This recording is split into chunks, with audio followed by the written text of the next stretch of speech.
Happy Tuesday, everyone. Hope you had a great long weekend with Labor Day. It's September 2nd. All the college kids moved in over the weekends. The highways and the streets were busy in the area I live in. I'm close to Worcester and was in Framingham over the weekend. So hopefully your kiddos, or if you're a kid in college, high school, welcome back to school. And I know parents, it's a tough weekend when if you're moving in your son or daughter for the first time, or even third or fourth year. So hopefully all that went well. I'm Mike Antonellis, the host of Red Sox Now, presented by FanArch. The Worcester Red Sox are back tonight. I will not be there tonight. I'll be there later in the week doing radio and TV. They have 2 homestands left. I'll keep you updated on anything we see. We have a lot to get to. Nasty Boy, meaning of MVP, and of course your terrific comments on a Tuesday. The Red Sox are back at it. They actually have a night game tonight, which is a cool thing, right? I like the day games, though. Big fan of the day games, and we like tonight. Tonight is the Crochet against Slade Giacone, who's not bad, but Crochet looking for his 15th win, as he's looking for potential Cy Young. It's going to be an interesting race. The Red Sox begin today, with all that's gone on, with all the adversity, a lot of starting pitching injuries, a lot of changes. They are 2.5 games behind Toronto. Yankees are as well. The Sox and Yankees are 3.5 ahead in the wild card. Boy, was I wrong about the teams behind them.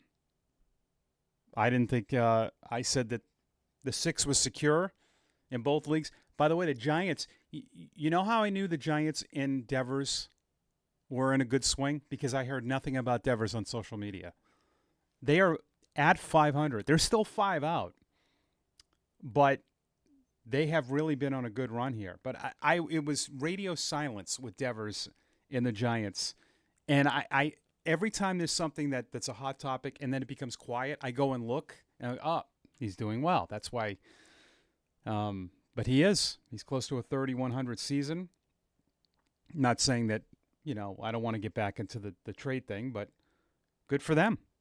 What a story that would be if they ended up getting a wild card, wouldn't it?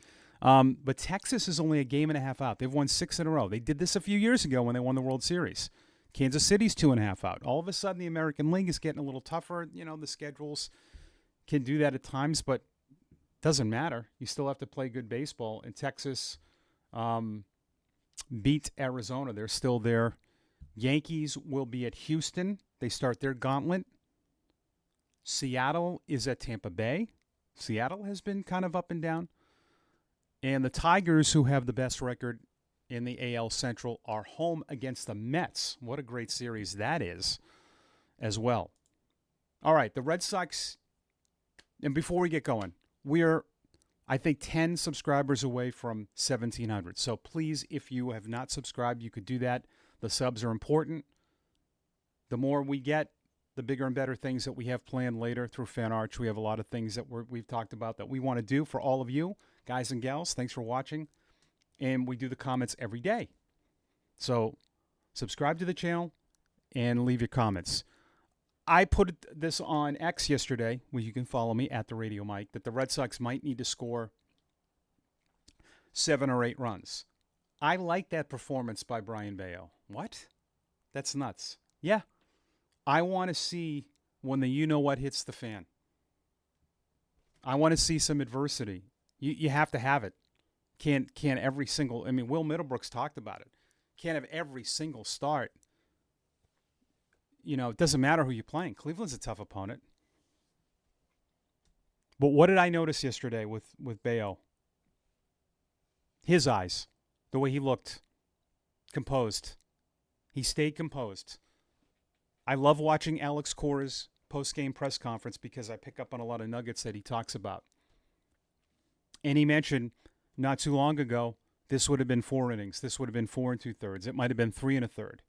He battled through that. He still threw 65% strikes, which I didn't realize that. I thought it would be like 61 or even 60. He didn't have a feel for some of his pitches, but he gave you 5. If he gives you 4, you might not win that game.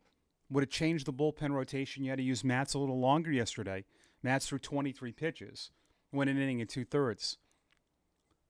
If he gives you 4 1/3, maybe you don't win that game.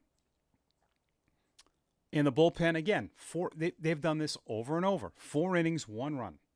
A home run that Manzardo ambushed off of Matz. That happens. Matz has given up a run in 2 outings since they got him. But the bullpen has done this a lot. When they have to go 4 or 5 innings, they've had some really good performances. And we'll get to Chapman. Weissert faced 1 batter, and then Chapman was Chapman. But I just thought Bello kept his cool. He gave you 5. He was pumped up when he got that final out, which was a strikeout. And that's what good teams do, is you have to have things that don't work out, right? I think that's a good trait about this club. They've had a lot of adversity this year. I mean, the Devers thing is huge adversity. You trade a superstar away. You lost Bregman for 7 weeks. You've had, Tanner Houck was an all-star, then all of a sudden just couldn't pitch anymore, but was hurt. Crawford was hurt. Giolito was hurt to begin the year. Buehler didn't work out. Dustin May hasn't worked out so far. You've had a lot of injuries. And it's a good group. I think that's a good trait. I think Alex Cora is a big part of that, keeping that glue together and all of them together. It's a good team. That's what I want, than having tons of superstars and not being a good team. But that was impressive. I was a little worried that Bello might only go 2 or 3 innings, but he did it, and the offense stepped it up. Story had that unbelievable home run. I know Mike Brenly, by the way, the one that is in the video room. Mike played in Portland when I was the broadcaster there. I have a good story about Mike Brenly. Mike's fantastic. He was on the 2014 Portland Sea Dogs. I was with Portland for 15 years. You got to look up the 2014 team. Mookie was on there. Got to spend a month and a half of that ridiculousness watching him every day. Blake Swihart, Henry Owens. There's a lot of good ones. I know my mind is a little foggy right now. I mean, it's almost 12 years. But Mike, this is interesting. They had a bullpen catcher job open that we knew about. He had told us him and a few other minor league catchers had applied for this job. We're in Binghamton, New York in April. All of a sudden, Mike's gone. And then he's like, I got the bullpen catcher job for the Red Sox. He was playing, left. It is Bob's son, by the way. Became the bullpen catcher and has been there for 10, 11 years and is now one of the best eyes in that video room. But he was the one that said, let's replay that, and Cora and the coaches went crazy. It makes sense. I've had a lot of people say to me, that's not fair, that's a home run. It absolutely is fair. Think about that. If you just get a glove on it and knock the ball out of play, it's a double. How would that be fair? Right? Because then if you get a glove on it and you go forward into the stands, if that glove, if it hit you one and went back, there'd be a triple. The guy would keep running. But it makes total sense if you think about it. Off the glove and a home run. But none of us thought, and the umpires called it foul. I mean, I'm so glad we have replay for something like that. I mean, replay does not annoy me in any sport. I don't know why people get so annoyed by it. I want things being right. I don't want my team losing out. I mean, Story would have lost out on a home run, but he came through. You had 14 hits. You needed a day like this. Romy Gonzalez, by the way, is at 296. And I put this yesterday. He's hitting about 300 since the middle of July. He's been in a immediate cleanup. Ref Snyder had 2 more hits. Go figure. Nate Eaton had 2 hits. You had different cast of characters yesterday. Roman Anthony, of course, 2 hits at 291. Bregman had a double. Need him to pick it up. It happens. Narvaez. We'll get to why, and Will Middlebrooks talked about it. If we were wondering, why Sanchez, a third catcher, and he showed you yesterday, because I can use a catcher to pinch hit, and Narvaez had a 2-run hit. I mean, all the buttons were hit yesterday. Another good day for Wong. He reached base 3 times. But you needed the offense to step it up. And they did. And that was a good win for the Red Sox. but I liked what Bello showed. This is just ridiculous. Absolutely ridiculous. I play MLB The Show. These numbers are not even MLB The Show numbers, unless you're playing on rookie mode. But even that, last 29 games for Chapman, 1-0 with a .34 ERA. That run came on a home run by JT Realmuto, July 23rd.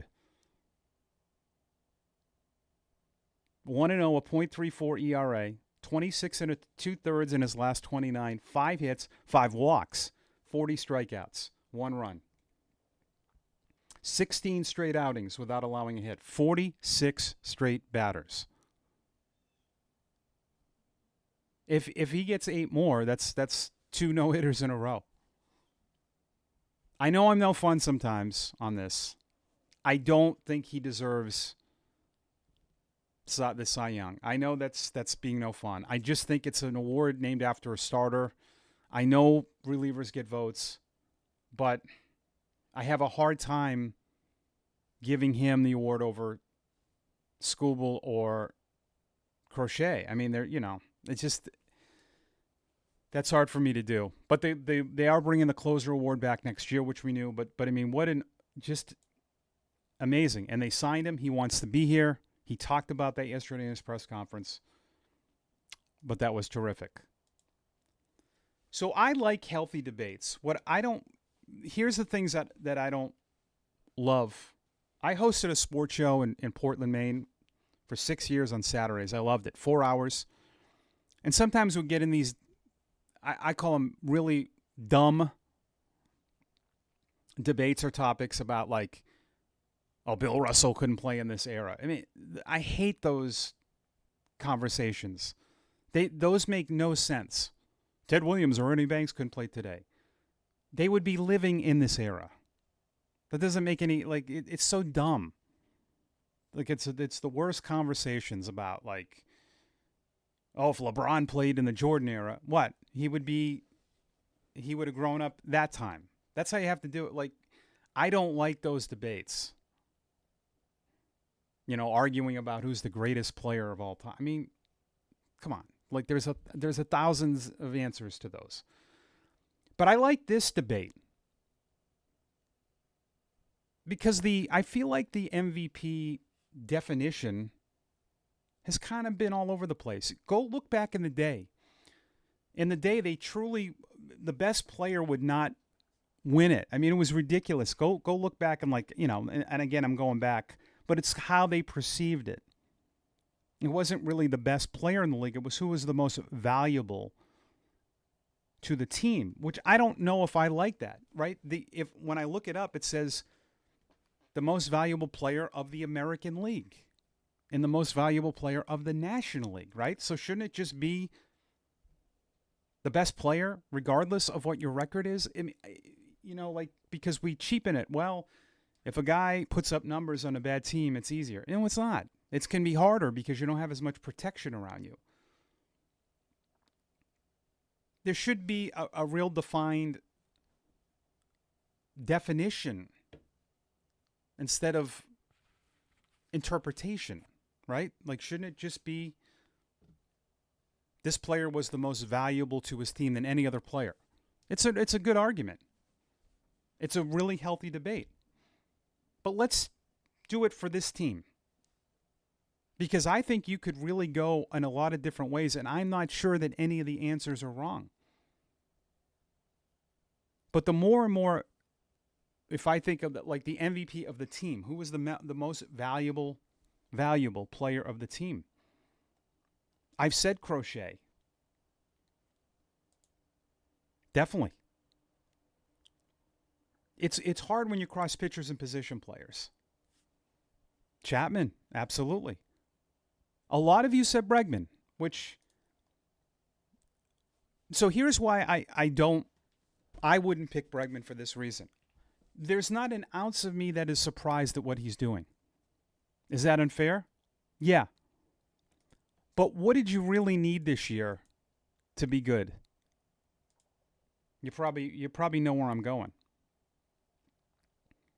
Trevor Story, right? You needed this. You need you need your short and I take all the things into account. You have to be good up the middle. They are. Rafaela, behind the plate. They have been at times at second base. I think it's fine now. But shortstop, we've seen it when Kike Hernandez had to play there. That was a train wreck. This is a guy with injuries, big contract. You needed him to have a career year, right? You need those guys to be your guy. He's been hitting in the middle of the order. He got off to a horrible start. But if you look at his numbers, or 135 games in, I mean, if he finishes with 100 RBIs and hits 25 home runs, and even hits in the 260s, he has a chance to hit 260s, 25 doubles, 25 homers, 100 RBIs, 30-plus steals, and Gold Glove defense. While I see the other guys, I mean, Chapman, yes, but Chapman's got a pretty good resume, but what he's doing is ridiculous.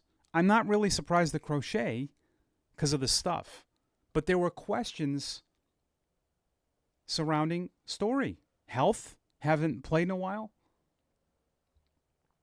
And for what that position, you need your shortstop. You don't need him. The defense is off the charts. But I think it's a healthy debate between those three.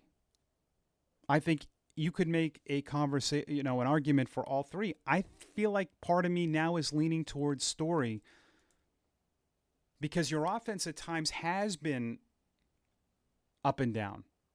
And if Story can't perform, it hurts Bregman and Anthony, right? And it hurts the other guys. Now, is he the MVP of the league? Probably not. But back in the day, they would vote a guy like that. I mean, if he got up to say he went on a ridiculous run here and got into the 270s, and say he hit 7 more home runs, which would be a lot. But if he went to 270-ish and got to 30 doubles, 30 homers, 100-plus RBIs, and 30 steals, he'd have to get some MVP votes. I think it's a fantastic debate just for the team because I really think you could go a lot of different ways. We'll get to your, I love to say, fantastic comments from Monday. At Salty Grampy, you guys and gals have the best handles. If they start limiting innings for certain guys, this should be where Tolley, May, and Harrison will be very important. They're going to limit Tolley's not pitching Wednesday. And we know that Harrison was scratched. Some guys are going to have to piggyback. If not, the bullpen will get burnt out. Yeah, at the wrong time in the season. Yeah, they've got a schedule for this. That's why they've not, in the games you were mad that they didn't use Chapman, and they won't use Chapman today. I'm sorry, one-run game, they're not going to use him a third straight day. I know that bothers people, but big picture. Every team is going through it, not just the Red Sox. I've seen other teams not use guys, and their fans get mad as well. It's the long game. You can't play it like Game 7 of the World Series every night, even down the stretch here. I get it. I know a lot of you don't agree with me. You can't burn out guys to try to win the division and then lose them because then you'll end up – it won't matter. Like you could go balls to the wall right now, take the lead from Toronto, 3 guys get hurt, and then you lose. So you have to manage guys the right way. That's the most important thing. If you think about it, you want to be healthy in the postseason. I hope Criswell can get. I think Criswell got hurt, to be honest, in that Houston start because when he came back to Worcester, he only threw 2 innings and he left. He was a reliever. Something I think was going on with him because he didn't start. And a part of me kind of thinks that something happened. And Fitz too, we don't know yet. Those are huge because if you can have those 2 healthy, they could go up and do what Salty Grampy says, piggyback. At Croc317, glad Walker Buehler got picked up. Sucks it didn't work out, but the guy's a pro and wish him luck. Yeah, me too. And the Phillies signed him. Why? Because are you seeing what Dombrowski's doing? They're going to a 6-man rotation because guys are tired. And they've had some struggles. They trade, and I'm not second guessing anything that they're doing. But they traded McAble to get Duran, which was fine. But he is a starter. He was their starter depth, part of their starter depth with Painter. But their closer got suspended. So they had no choice at the deadline. And I think what the Phillies did in Dombrowski was great. He was put in a bad situation, right? If their closer's not suspended, they might have used McAble in their rotation or try to get another starter. But they're having issues with some of their pitching. And, I think at the end, it was really command for me with Buehler. I don't mind guys getting hit. The thing I don't like about Buehler and May is they just didn't throw strikes. But, Buehler was not as bad at the end as you think. I mean, he was 1-0 in July. His ERA was 3.57. He had 3 good starts, but then it went down. Then he couldn't go 5 a couple times. Then he went 6 scoreless at San Diego. And he beat the Padres. And then he went 6 innings against the Astros and gave up 2 home runs, but he walked 4. Then he walked 4 against Baltimore, and he wasn't good as a reliever. It just was, kind of like right here with him. But the Phillies will go to a 6-man rotation. And, that's a good example, though, of, a team that we think has got no problems, right? Because Philly's been good. But it just shows that everyone does. I want to try to bring up. I mean, they got their pitching is pretty incredible. The stats portal that I have. Sometimes it acts up. I want to see the Phillies pitching. And their starters are really good, as we know. But I was just reading some of their beat writers this morning. Yeah, Luzardo has ERAs over 4. Sanchez has been good. Wheeler's been good. Ranger Suarez. And they got Nola back. But they want to keep some guys healthy, and they'll go to a 6-man. So that is so bizarre, isn't it? How he ends up with the Phillies. At Steven Rosiak, 8002. Mike, I can't stand what they did with these call-ups. Give me a break. Sanchez and Zach Kelly, give me a freaking break. Steven, they didn't need Harrison yesterday. You only have to call up 2 guys. You saw why they called up Ali Sanchez, is they want to be able to pinch hit Narvaez. Christian Campbell is not ready to go back to the big leagues. I just keep seeing this, and I don't know why there's this fascination with wanting to put him back in the big leagues when he is not big league ready. Manager Chad Tracy down there of Worcester, they're filling in a lot of developmental gaps. He is not a good defensive player right now. It makes no sense to put a player in the big leagues that can't play defense when you're in a pennant race. That's why Garcia got the call ahead of him. Garcia's a much better defender for what they need right now. They need just some bodies, like a couple of, well, it's really just one extra position player. Nate Eaton had 2 hits, and Nate Eaton can fly and play defense everywhere. They're just more valuable right now. So they can change that. And Zach Kelly was up. But that doesn't mean he'll be sent back down today. Garcia and Sogard had to wait the 10 days. So I don't know if one of them will go back up. I don't know if Garcia will go back up. I don't know if Sogard will. I think that what they have is fine with them. I mean, I would rather have the opportunity to pinch hit Narvaez late in the game, like they did, and give them more rest. He's a rookie.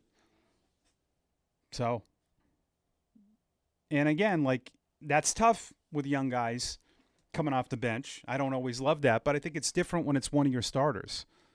But I don't, and if they just rotate the pitcher, I'm fine with that.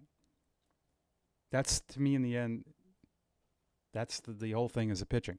All right, thanks for watching. Tuesday episode of Red Sox Now. It's presented by FanArch right here on YouTube. If you could subscribe, I'll be very happy if you could do that today as we count towards the 3,000 is my goal on the last game of the Red Sox season. So enjoy your Tuesday. Crochet day tonight. Go Sox.